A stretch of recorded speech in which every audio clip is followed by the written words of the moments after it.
เดี๋ยวสิเอาตอนนี้มันมาเดียวดิ เขามีเงินเลยพูดได้พูดซื้อนะ เขาไม่มีเงินซื้อ ส่งเงินก็ส่งเงินก่อนเอา มีมดมานี่นะ คิดไปละ เอามาส่งเงินก่อนนี่เพิ่นเอาตอนนี้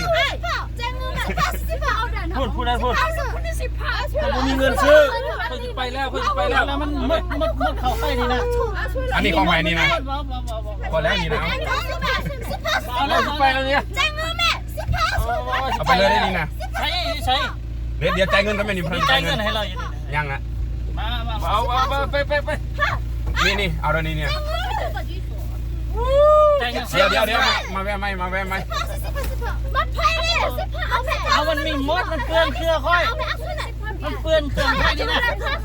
เดี๋ยวส่งเงินก็ส่งเงินปวดแขนเลยมั้ง เอาเนี่ย มันเปื้อนเครื่องค่อยนี่นะ กระเป๋าเงินเลยใส่ปะ นี่ว่ะ18เขาก็เริ่มเอาไป